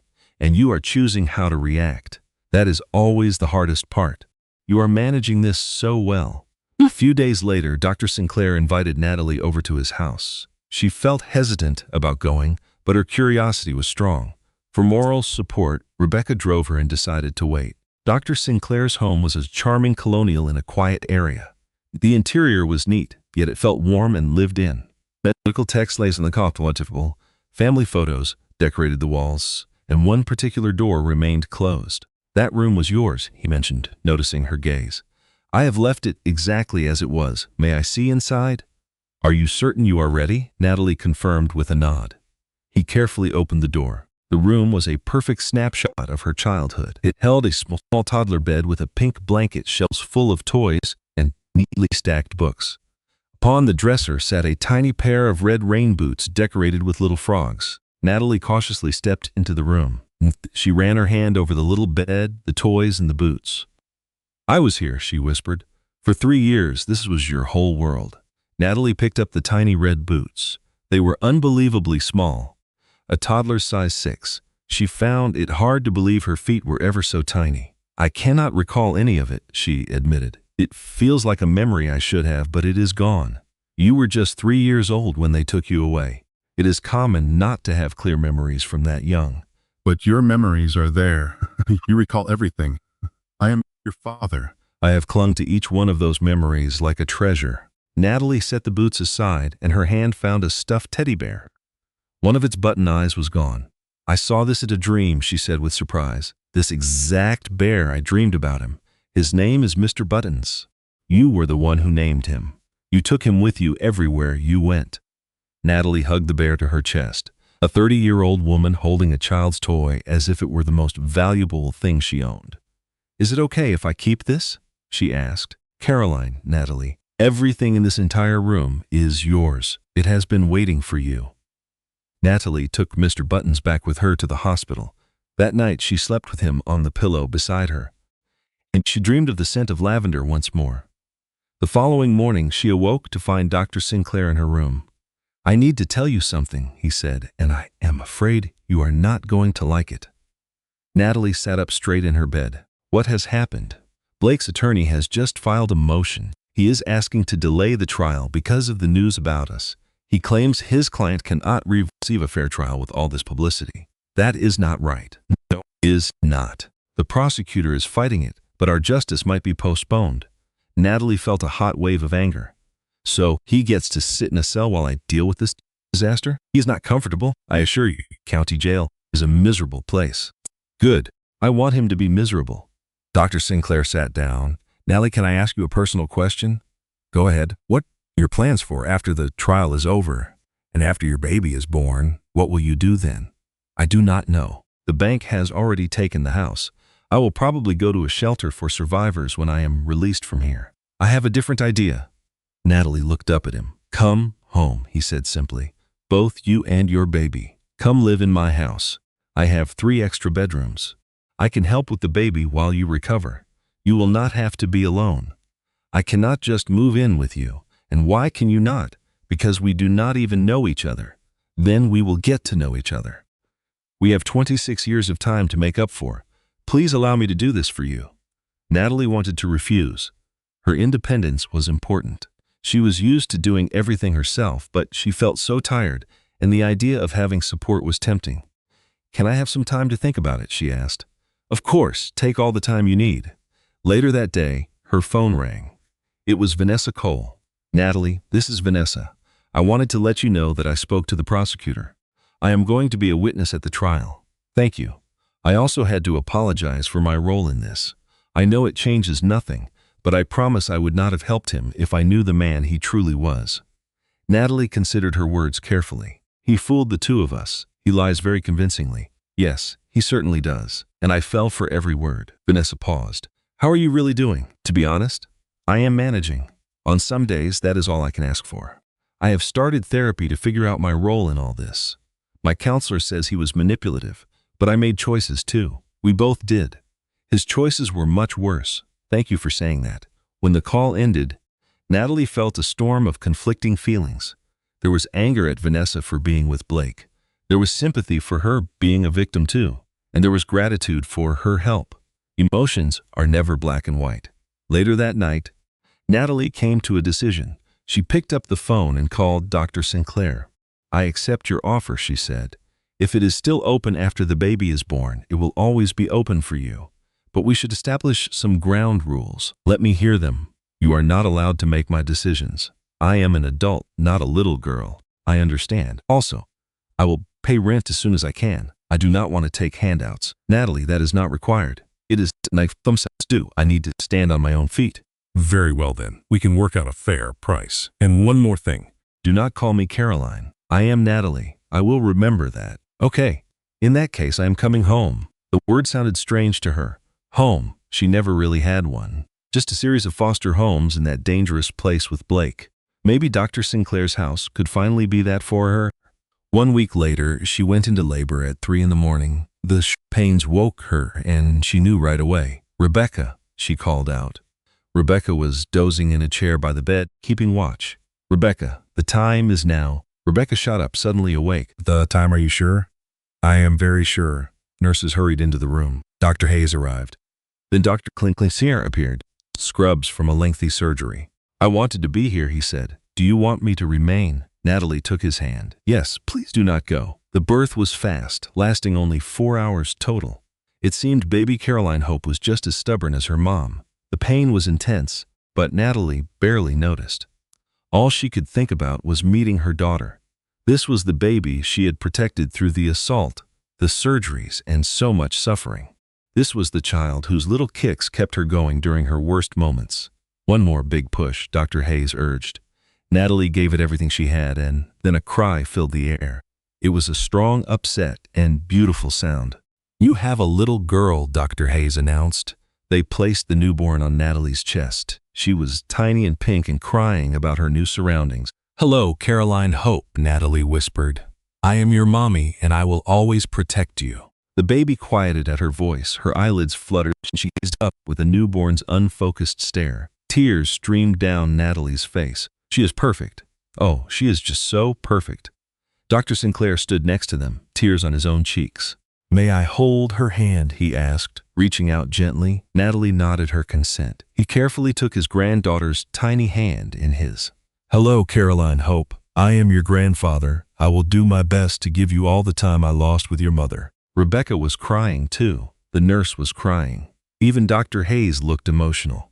7 pounds, 3 ounces, the nurse announced, 20 inches long and in perfect health. Natalie could not stop staring at her daughter, the little life she had created. This miracle. I did it, she whispered to herself. We are safe now, my sweet girl. We survived. After 3 days, Natalie and Caroline Hope were discharged from the hospital. Dr. Sinclair drove them to his house, which had become their house, too. He had transformed his study into a nursery, complete with a crib, a changing table, and a rocking chair by the window. Natalie stood in the doorway, holding her daughter and looking at the room her father had made. You did all this? She questioned. I had a little help. Rebecca picked out the mobile. A social worker recommended the chair. But I put it all together. What made you do that? He looked at her as if the answer was obvious. Because you are my daughter and she is my granddaughter. I have been waiting 26 years to have a family in this house. A gentle warmth filled Natalie's heart. It was a pleasant and unfamiliar feeling. Thank you, she whispered, for everything. You do not have to thank me. Yes, I do. Later that night, at 2 in the morning, Natalie sat in the rocker feeding her baby. The house was quiet. The world outside was dark. Inside that small room, cradling her baby, with her father asleep down the hall, Natalie experienced something she had not felt in years. A sense of safety. She softly stroked her scarred face and then listened to her daughter's quiet breathing. Blake's goal was to destroy her. Instead, he revealed who she really was. A fighter, a mom, a daughter, a person who could overcome anything. I love you. Caroline Hope, she whispered. Everything is going to be okay, I promise. The baby made a sweet sound and snuggled closer.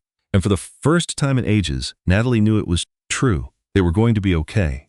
2 months later, Natalie returned to the hospital for more surgery. Dr. Sinclair had assembled his best team of surgeons. The goal of this surgery was to refine the earlier work, reduce the scarring, and restore a more natural look to her face. This is the big one, he explained the night before. You may need 1 or 2 minor touch-ups later, but this will complete the major reconstruction. Natalie agreed with a nod. She was nervous, not about the surgery itself, but about the result. Who would she see when she looked in the mirror? Rebecca arrived early to watch Caroline Hope. The baby was thriving and getting bigger every day. She had her mom's eyes and her grandpa's jawline. This one will be a heartbreaker, Rebecca remarked as she held the baby. She will be tough, Natalie answered. That is the most important thing. The operation took 9 hours. Surgeons again used skin from her thigh. The purpose was to create symmetry in her cheeks, reshape her jaw, and seamlessly connect the new and old skin. Dr. Sinclair worked with incredible concentration. Every single stitch was perfect, every movement precise. This was his daughter on the table. He was determined to deliver his absolute best work. When Natalie woke up, her first sensation was pain. It was followed by the relief of being finished. How did it go? She mumbled, still groggy. It went perfectly, Dr. Sinclair said. The grafts took beautifully. Your recovery should be excellent. When can I see it? Not for 2 weeks. We need to let the swelling go down and the new skin heal. Natalie let out a sigh. Another 2 weeks covered in bandages. Another 2 weeks of healing. During her recovery, she got a call from her school. Principal Martinez wanted to know if she planned on returning to teach. I am not certain, Natalie admitted. I want to, but I am not sure I can handle it. Is this about how you look? The principal asked gently. It is about everything. The way I look, my baby, the trial coming up. I feel like my life is in pieces. Your students miss you very much. They are always asking about you. Hearing this made Natalie tear up. They really ask about me? Yes, they do. You are a wonderful teacher. And kids like that are not concerned about scars. They just care that you believe in them. I think I need a little more time. Take all the time you need. Your position will be here when you are ready. A week after that, Detective Sullivan was on the phone. Your trial date is set for 3 months from now. January 15th. Natalie's stomach dropped. That feels so close. The district attorney is pushing to move forward quickly. Blake's lawyer is attempting to get a delay. We are fighting that. What do I need to do? You need to prepare your testimony. The prosecutor will work with you on it. And Natalie, it is going to be hard. Blake will be in the courtroom. His attorney will cross-examine you. They will try to make it about you. It does not matter. I just want him put away. Excellent. That is what we need to hear. After the call, Natalie cradled Caroline Hope. The baby was sleeping, her tiny fist resting on her mother's chest. Your dad is a monster, Natalie whispered. But you will never know him, I promise you that. An hour later, Dr. Sinclair found her in that same spot. Do you want to talk about it? He asked. The trial is in 3 months. I know. Detective Sullivan also called me. I have to testify. I understand. I have to see him again. I will be right there with you. You will not face this alone. Natalie glanced at her father. Why are you helping me so much? It is my job as your dad. This is what fathers are supposed to do. But you were gone for 26 years. You do not owe me anything. I owe you everything. I missed 26 years of birthdays, school plays, teaching you to drive, your homework, and your wedding day. His voice shook. I was not there for any of that, so if I can be here for you now, I will be. Tears rolled down Natalie's cheeks. I am scared of the trial, scared of everything. I am scared of failing Caroline, of Blake being free one day, and of my life never being normal. Dr. Sinclair sat beside her. Can I tell you what my own father told me when I was in medical school? Okay. I was terrified of my first surgery. I was certain I would fail. My father said, James, courage is not about being fearless. Courage is about doing the right thing, even when you are terrified. You push forward anyway. That is what true courage is. This does not feel like courage. I feel like I am just trying to stay alive. Sometimes that is the same thing. 2 weeks after her surgery, they took off the bandages. Natalie asked for privacy again, with only herself in a mirror. The nurse gently peeled the gauze from her skin. Natalie kept her eyes closed until it was all off.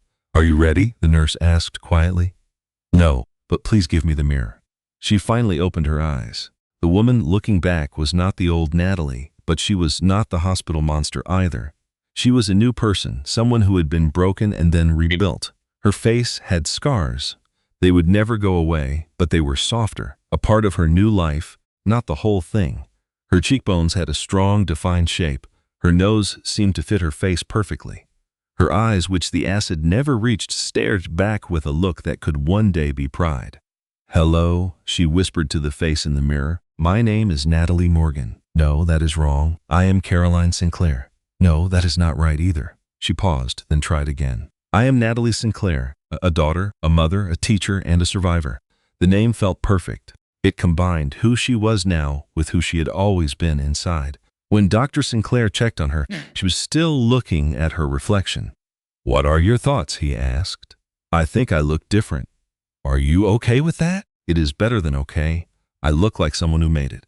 She turned to face him. "I look like me." Dr. Sinclair's eyes began to water. "You do. You look exactly like you." That evening, Natalie requested a meeting with the prosecutor. District Attorney Jennifer Chen arrived with her case file and a focused expression. "Mrs. Warren." "It is Miss Sinclair," Natalie corrected her. "I am using my real name now, Natalie Sinclair, Mrs. Sinclair. Let us discuss the trial. Blake's lawyers will claim he had temporary insanity. They will say the financial problems made him snap. That is ridiculous. He bought the acid 3 weeks earlier. He looked up prison sentences. That is premeditation. I agree. We will prove it to the jury, but his lawyer will paint you as controlling. They will claim you pushed him to do it." Natalie felt her anger rising. "So they are putting me on trial too?" That is the defense strategy. They attack the victim to make the defendant look better. I need you to be ready for it. Just tell me what I have to do. They practiced for many hours, reviewing one question after another. Natalie's answers became smoother, and she learned to stay calm as the prosecutor pretended to be the defense lawyer and attacked her character. "Remember," the district attorney said when they finished, "tell your truth, stick to what happened, and do not let them see you cry." Juries admire strength. "I can be strong. I am sure that you can." 1 month before the trial, Vanessa Cole requested another meeting. She arrived at Dr. Auclair's house looking anxious, clutching her purse. "Thank you for seeing me," she said. "What is it you want?" Natalie asked. She was in the living room, feeding Caroline hope. "I wanted you to know that I am going to testify. I also wanted to give you a real apology, not just for the affair, but for believing his lies, for never asking why a pregnant woman would be so terrible. Why did you not question it? Because I wanted to believe him. Because if I believed him, it meant I was not a bad person for being with a married man." Vanessa's voice was unsteady. "I am going to therapy. I am figuring out why I was so easy for him to manipulate. My therapist calls it a pattern. We all have patterns. Mine almost got you killed." Natalie stared at the woman. She was Blake's lover. But she was also another one of Blake's victims. "You gave the prosecutor the information on the life insurance policy," Natalie stated. "That single piece of evidence could convict him of planned attempted murder and not just assault. I really hope it does. In that case, we are even." "No, we are not even. We never will be. But I am grateful you said that." After Vanessa was gone, Rebecca said to Natalie, "That was a very kind thing to do." "What was?" "Forgiving her." "I did not forgive her. I just have no more energy to waste on hating her. Blake is the only one who deserves my hatred. She is just one more person that he used." "You have really changed." "I had to." The night before the trial began, Natalie was unable to sleep. She just sat in the rocking chair in Caroline Hope's nursery, holding her baby and counting her every breath. Dr. Sinclair found her there at 3 in the morning. "You cannot sleep?" he asked. "I am just too nervous. Can I make you some tea?" They went to the kitchen together. He prepared chamomile tea with honey, just like Emma used to make. "I am so scared," Natalie admitted. "Not of seeing Blake, but of falling apart in court, of letting him see me cry." "Then do not cry there. You can cry here right now. Just let it all out." And so she did. She cried for the woman she used to be, for the face she had lost forever, for the innocence that was shattered the moment Blake threw that acid. She cried for Caroline Sinclair, the little girl who felt so lost. She cried for Natalie Morgan, the foster child who thought she had finally found a family. She cried until there were no tears left. Then she pulled her shoulders back and said, "All right, ready for what? To look him in the eye, to tell my story, to make sure he never does this to anyone again." Dr. Sinclair raised his mug. "To courage, to survival," Natalie corrected. They tapped their mugs together. The trial would begin tomorrow. She would see her attacker tomorrow. She would tell the world what Blake Warren did to her tomorrow. But for tonight, she was safe in her home with her baby, her father, and the people who loved her.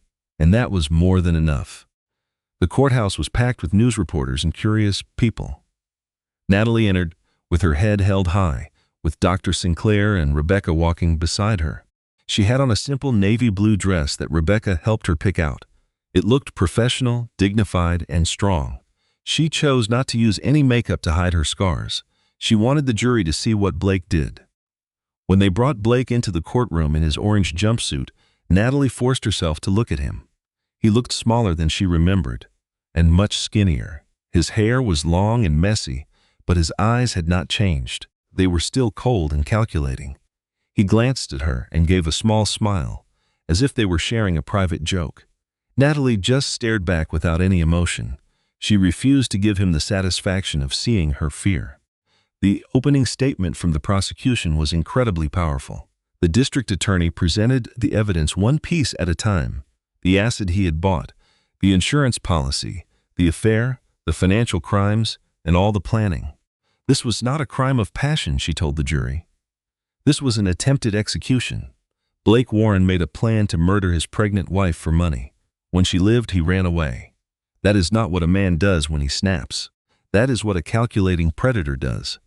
Blake's lawyer, a slick defense attorney named Robert Morrison, presented a very different story.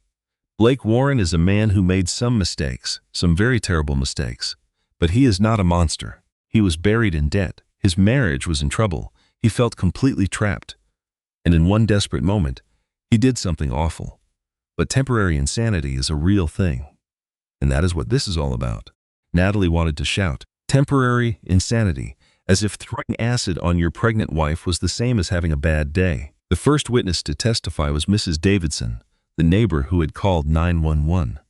"I heard someone screaming," she said in court. "Just terrible screaming. I ran out of my house and saw Natalie on her porch."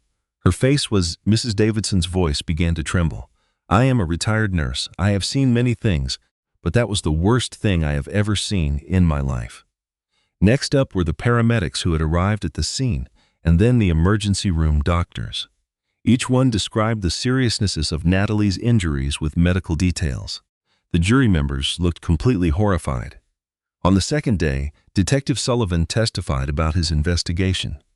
He showed the evidence from the laptop, the gambling websites, the text messages with Vanessa, and the search history for acid attacks and prison sentences. "This was bought 3 weeks before the attack happened," he said, holding up the store receipts. "It was industrial-strength sulfuric acid, purchased with a fake name and then hidden in the garage." Blake's lawyer tried to claim the purchase was not proof of his intent. Detective Sullivan calmly answered, "Then what was it for? Can you give me one good reason why a financial consultant would need to buy acid that can dissolve human skin?" There was no answer. On day 3, Vanessa Cole took the witness stand. She was nervous, but she looked calm. She told the story of the affair, the lies Blake told her about Natalie, and the financial papers she helped him change without knowing. "He told me that she was unstable," Vanessa said. "He said she threatened to take her own life if he ever left her. He showed me text messages he said were from her. They were hateful and controlling. And were those messages real?" The district attorney asked her. "No. I found out later that he faked all of them. He used a text message spoofing app. He wanted me to despise her so I would never doubt his stories." Blake's lawyer cross-examined her with harsh questions. "Miss Cole, you were having an affair with a married man. Is it not possible you are lying now just to get rid of your own guilt?" "I was having an affair, that is true, and I am guilty of that. But I did not try to murder anyone. Blake did. You stood to gain from Blake's interest plan. He told you about it. Is that not right? Yes. He said after the divorce, we would have money to start over. I did not realize that money required Natalie to be gone. Is that your testimony? That is not my testimony. I am swearing it is the truth. Next, it was Rebecca's turn. She described how Blake isolated Natalie from everyone, controlled her finances, and lied about his gambling. But Natalie always made excuses for him. Rebecca said, every time I shared my concerns, she would defend him. He is just stressed. He's overworked. He is worried about money. She could not see what I saw, that he was slowly destroying her spirit. So why didn't she leave him? Morrison asked on cross-examination. Because emotional abuse is a slow poison. It never starts with something so obvious as acid. It starts with small things, like little criticisms and quiet isolation. After a while, the person being harmed begins to think it is their fault. So are saying Warren, Mrs. Warren, a weak individual? No, I am saying she was a person, and people want to believe that the ones they love would never hurt them. On the 5th day, it was Natalie's turn to testify. She had been dreading this moment and preparing for it. The prosecutor called her to the stand. Natalie walked slowly, aware of every eye in the courtroom on her. She placed her hand on the Bible and swore to tell the truth. She sat and looked at the jury, avoiding Blake's gaze completely. She would not give him that. Miss Sinclair, the prosecutor began, please describe for the jury what took place on August 15th of last year, the night you were attacked. Natalie took a slow, deep breath. I came home from parent-teacher conferences around 8:30. I was 6 months pregnant, completely exhausted, and ready to rest. What did you see when you entered your home? Blake was standing in the kitchen. All the lights were off. I could only see his silhouette in the darkness. He held a bottle. Did you know what was in the bottle? No, I had no idea. I assumed it was water, or maybe alcohol. I asked him if something was wrong, and what did he say? He told me that I had destroyed his life. He said I could not leave things alone, that I always asked too many questions. Natalie's voice was steady and strong. Then he threw the liquid from the bottle right into my face. And what happened next? Pain. It was immediate, and it was unbearable. My skin felt like it was melting away. I collapsed to my knees. I could not breathe. I could not think straight. I was sure that I was about to die, but you survived. Yes. I dragged myself to the front door. I needed to get help. I needed to save my baby. Your baby. Yes, I was pregnant. I am a mother. And a mother will never give up.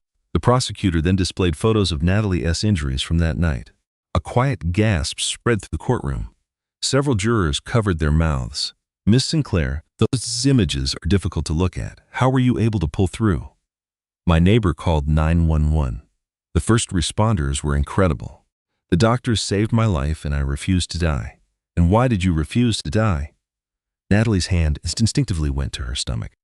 Because my little girl needed me, and she still needs me today. The prosecutor nodded slightly. Let's talk about your relationship with Blake before the attack. Were there any warning signs? Looking back, yes.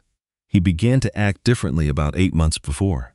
He would get angry if I asked about our finances, or about his late nights at work. Did you find out why he was being so secretive? He was gambling, having an affair, and stealing money from our joint bank accounts.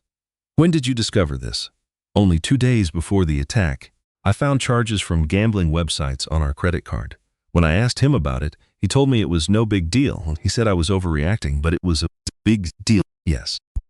He had lost $60,000, taken a second mortgage on our house without my knowledge, emptied our savings, and maxed out all of my credit cards. How did you feel when you found out? I felt betrayed and terrified, but I still thought we could get through it. I believed marriage meant facing problems together. Natalie paused. I was wrong. Blake did not want to face his problems. He wanted to eliminate them. And by eliminate, what are you saying he did? He tried to murder me. The courtroom was silent. Then Morrison stood up to question her. Miss Sinclair, you said, you confronted my client about his financial issues. You were very angry, weren't you? I was upset. Of course. He had taken all of our money, so you started an argument with him. We had a very serious conversation. I was concerned for our future. That is a perfectly normal response. Is it not true that you said you were going to leave him? Yes, that was after I found out about his affair. So you threatened the entire life he had created. His home, his child, his whole future. Natalie's anger rose, but her voice stayed level. I threatened to leave a marriage that was built on a foundation of lies. That is a world away from throwing acid at someone. But you pushed him. You backed him into a corner. You made him feel like he had no way out. Nothing I did made him try to end my life. That was his choice. My client states he does not remember the event. He says the stress caused him to black out. Then why did he buy acid 3 weeks before? Why did he search online for prison sentences? And why did he flee the scene? Those are not the actions of a man who just blacked out. Morrison switched his tactics. Miss Sinclair, you are currently in the process of suing my client for money, correct? Yes, to cover my medical expenses and for my pain and suffering. So, you have a financial motive for him to be convicted. I have a personal motive to see him in prison so he can never hurt another woman. You also recently discovered that you are the daughter of Dr. James Sinclair, a very wealthy plastic surgeon. Isn't it a huge coincidence that your surgeon turned out to be your long-lost father? The prosecutor stood. Objection, relevance. The judge sustained it. Morrison moved on. Miss Sinclair, your medical records indicate you experienced depression during your pregnancy. You were prescribed medication for it. It was mild prenatal depression, which is very common. Is it not plausible that you were not in a clear state of mind? That my client was concerned about your mental health? I was never unstable, and even if I were, that is no excuse for attempted murder. But it might explain why my client felt threatened by you. Natalie had heard enough. She leaned into the microphone and looked directly at Blake for the first time. I was 6 months pregnant. I weighed 140 pounds. Blake is 6 feet 2 inches tall and weighs 200 pounds. If he was that scared of me asking about our money, he had other choices. He could have left. He could have sought counseling. He could have done anything other than trying to burn my face off my skull. The jury was captivated. Morrison had nothing else to ask. As Natalie stepped down from the witness stand, her water broke. She felt a gush of fluid and looked down in shock. The baby is coming, she said. The courtroom erupted into chaos. Dr. Sinclair rushed to her. The judge immediately called for a recess. Someone called for paramedics. And Blake? Blake just looked annoyed that his trial was getting postponed. That one look on his face sealed his fate with the jury. Natalie gave birth to Caroline Hope at the hospital during a 3-day court recess. When the trial resumed, the defense rested its case without calling Blake to the stand. Morrison knew his own client would torpedo any chance they had. The closing arguments from both sides were compelling. The prosecutor laid out all the evidence, the planning, the motive, and the escape. This was a clear case of attempted murder Don model. The defense attorney argued that Blake Warren was not a monster. He claimed it was a moment of temporary insanity, a horrible mistake made under pressure. They asked for punishment but not for him to be seen as evil. For 6 long hours, the jury considered everything. When they returned, the foreman stood. Regarding the charge of attempted murder, what is the verdict? Guilty. Natalie felt weak, but Rebecca gripped her arm to keep her steady. On the charge of assault with a deadly weapon, guilty. For the counts of fraud and identity theft, guilty on every single charge. Blake showed no emotion at all. He simply stared ahead. His sentencing was set for 2 weeks later. On that day, Blake received a sentence of 40 years to life. He would not be eligible for parole for 35 years. He would be 72 years old before he could even request his freedom. The judge's final words were severe. Mr. Warren, you are not the victim in this story. You are a predator. You made a careful plan to end your pregnant wife's life for money. You will now have the remainder of your good years in a prison cell to reflect on the moment you chose cruelty over human decency. With the bang of the gavel, it was over. Natalie walked out of the courthouse, her head held high.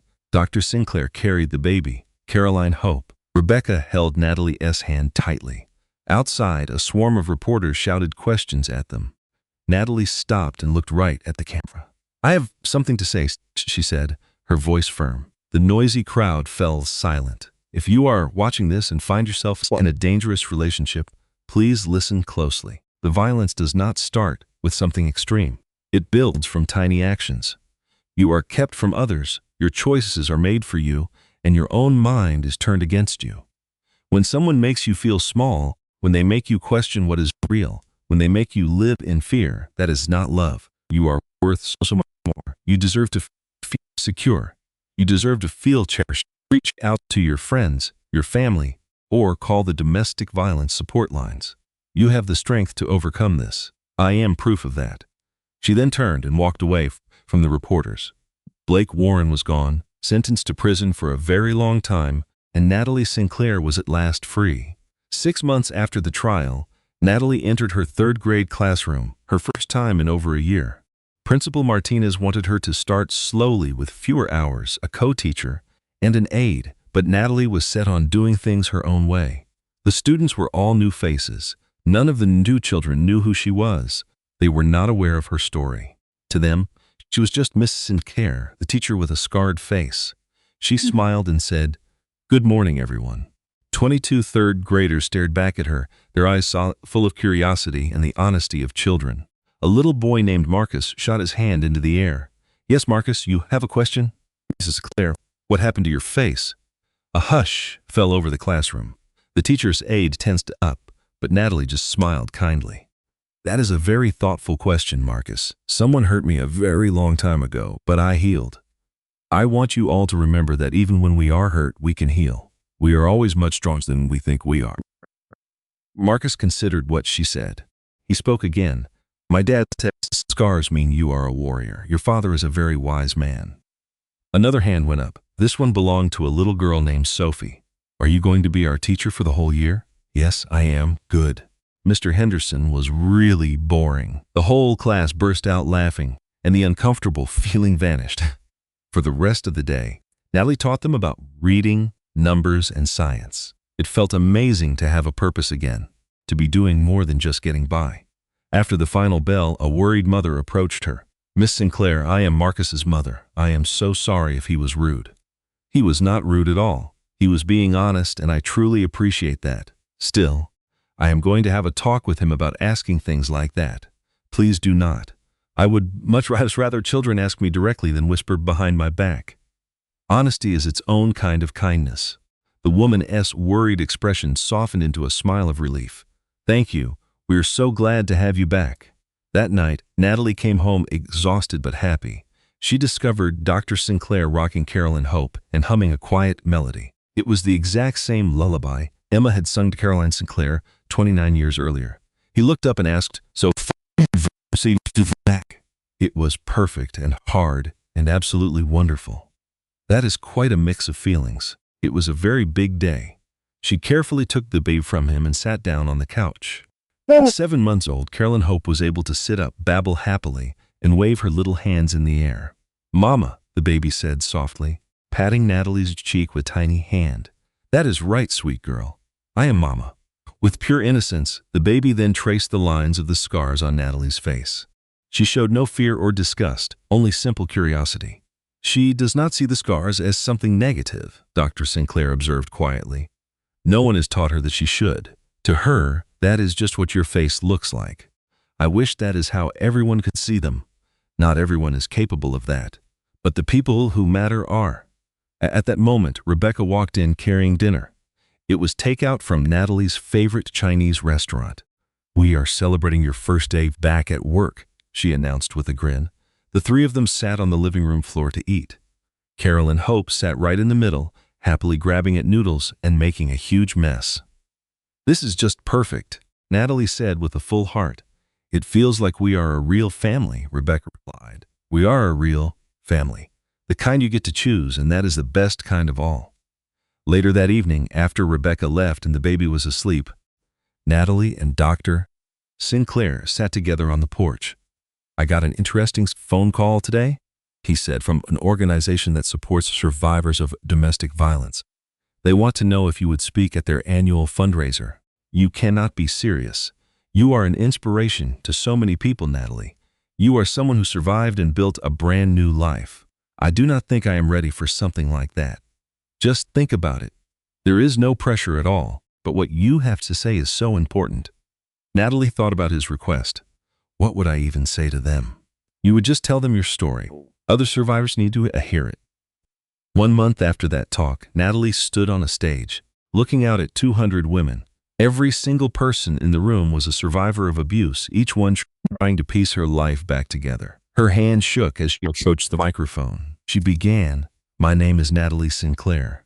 1 year ago, when I was 6 months pregnant, my husband threw acid on me. He planned to take my life so he could collect the insurance money. Today, he is in prison, and I am standing right here. I am a teacher, a mother, a daughter, and a survivor." She paused to take a deep breath. "I am not going to lie and say this journey was easy. It was the hardest thing I have ever done. There were days I wanted to give up. There were days I could not look in the mirror. There were days I thought the pain would never go away. But I want to tell you what I learned. Surviving is not a feeling, it is a choice you make. Every single day, I chose to keep going for my daughter, for myself, and for every woman who came before me and will come after me. If you are waiting for things to get bad enough, they are already there. He is not going to change. You deserve a fresh start. For every woman who has already left, who is building a new life, who wonders if she will ever feel whole again, I am here to tell you that you will. You might not be the same person you were before, but you will be better, stronger, and more yourself than you have ever been. The acid may have taken my face, but I took back my life, and that is the only victory that matters." The entire room stood up. Women were crying and hugging each other, and they were hugging Natalie. A woman approached her afterward. "Thank you for that," she whispered. "I left my husband 3 months ago. Sometimes I wonder if I made the right decision. You reminded me why I did." Natalie looked at her and said, "You are so brave, so are you." After that night, Natalie felt something shift inside of her. Her pain finally had a purpose. She understood that her own story of suffering could become a source of strength for other people.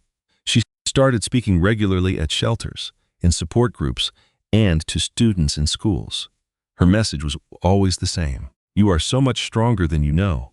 1 year after the attack, she and Dr. Sinclair visited Emma's grave. The headstone was simple, resting in a quiet and peaceful cemetery. It read, "Emma Sinclair, beloved wife and mother." "Hello, Emma," Dr. Sinclair said softly. "I brought someone I want you to meet, or I should say meet again. This is our daughter, Caroline.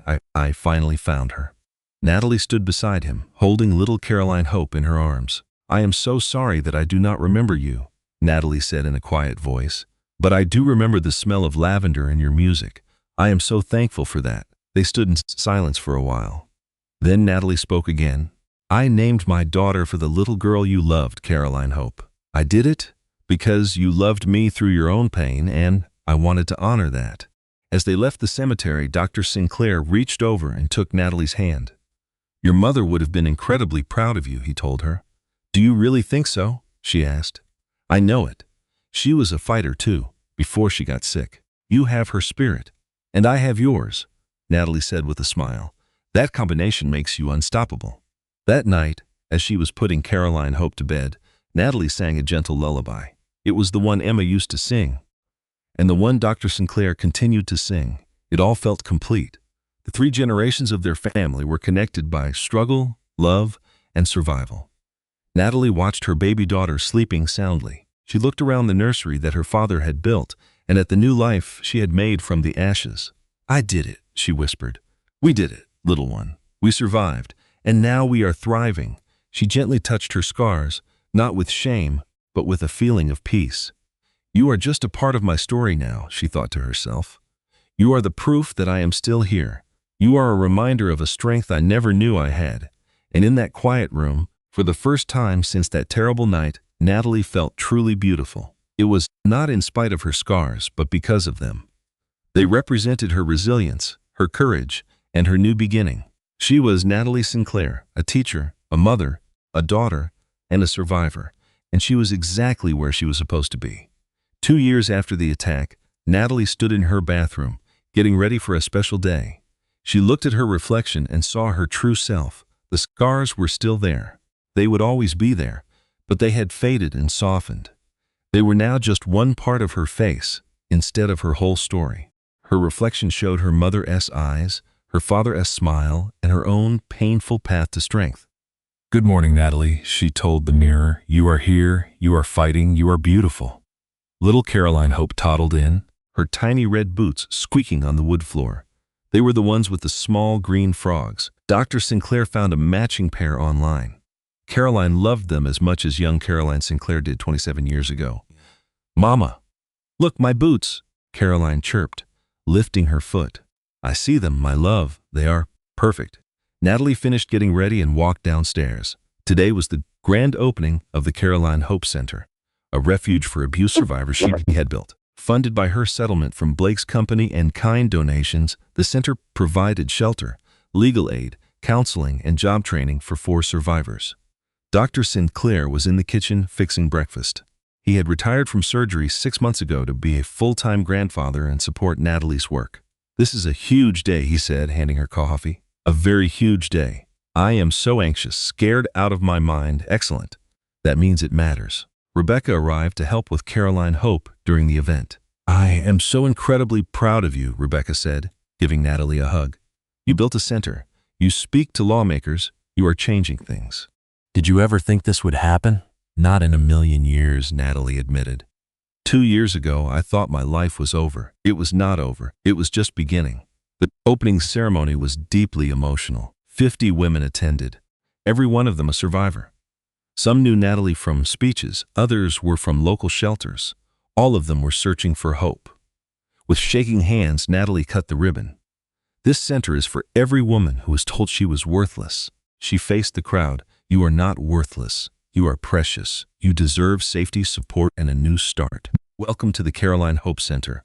Your new chapter starts today." Cheers, tears, and hugs filled the air.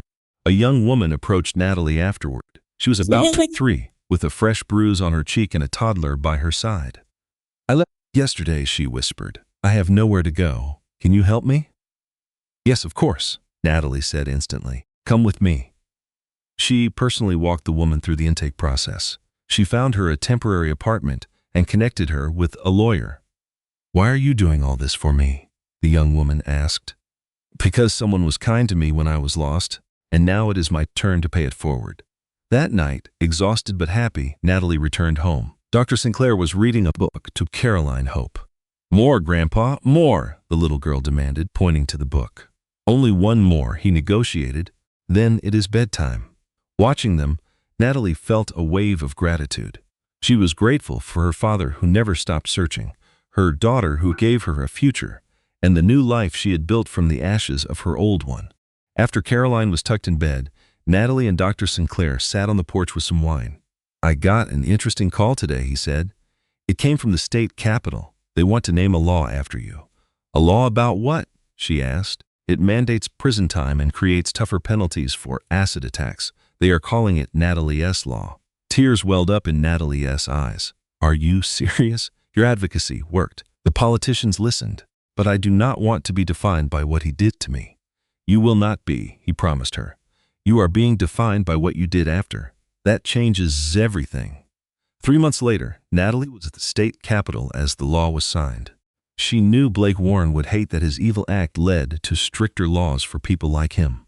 Good, Natalie thought. That same week, she ran into Vanessa at a coffee shop. The air was thick with tension. They had not spoken a word since the trial ended. "Hello, Natalie," Vanessa said, her voice unsteady. "Hi, I saw the center on the news. Congratulations." "Oh, thank you."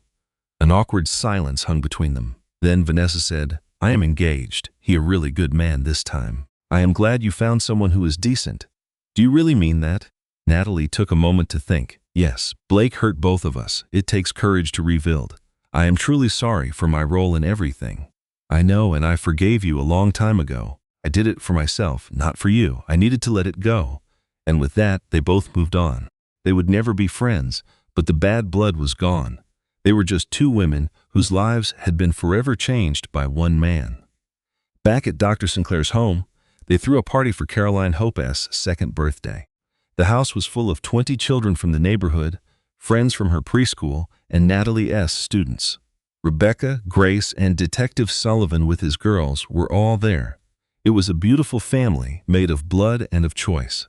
Caroline Hope wore a sparkly princess dress over her little red boots.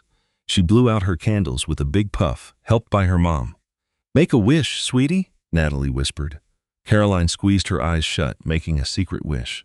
Probably for more birthday cake, Natalie guessed. When the party wound down, she and Dr. Sinclair were alone.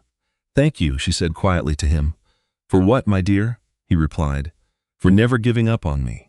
For searching for 26 years. For being the dad I always needed. He smiled at her. Thank you for letting me be your father. For giving me another chance. We both got another chance, she agreed. A sleepy Caroline Hope, her face smeared with icing, walked into the room. Mama, she said, and then she turned to him. Papa, Papa. That is what she called Dr. Sinclair. Not Grandpa, Papa. He scooped the little girl up in his arms. Time for bed, birthday princess. Later that evening, Natalie stood over her daughter's crib. She thought about her journey from that terrible night to this quiet, perfect moment. It had only been 2 years, but it felt like a whole other life. She was not the woman she used to be. That person had disappeared forever. But she was better now, stronger, and more herself than she had ever been. She lightly traced her scars with her fingers. Thank you, she whispered to them, for reminding me that I survived. She stood up and walked to her own bedroom, her own home, her own sanctuary. Tomorrow, she had a class to teach. Next week, she was the keynote speaker at a conference. Next month, she would testify before a government committee about preventing violence. But tonight, she was simply Natalie. A mother, a daughter, a fighter, and that was everything. The attack had marked her face, but she had reclaimed her life. In the end, that was the ultimate victory. Her best revenge was not anger, but a life filled with happiness, love, and meaning. Blake Warren was rotting in a jail cell, a forgotten man. His name was a curse. Natalie Sinclair was surrounded by a loving family, making the world better. Her name was a source of hope. She had won absolutely and completely. Her last thought before falling asleep was clear. I am not what happened to me. I am what I choose to be. A survivor, a hero, a mother, a daughter, a teacher, a warrior. Natalie Sinclair was alive, she was happy, and she was finally free. Her story teaches us that we are all much stronger than we think. Surviving is not just about making it through the darkness. It is about creating a new life in the sunshine that comes after. If this story resonated with you, I would love to know. Please go to the comments and share which part of her journey moved you the most. Was it Natalie Hess's amazing strength, her reunion with her father, or something different? Your thoughts mean a lot. And if you know someone who needs to hear a story about hope, please share this with them. Sometimes, a single story can help someone find their own strength. Click the like button if you believe in second chances, and subscribe so you never miss another story of hope and the power of the human spirit. Always remember, you are not defined by your past. You are defined by who you decide to be today. I will see you again in the next story.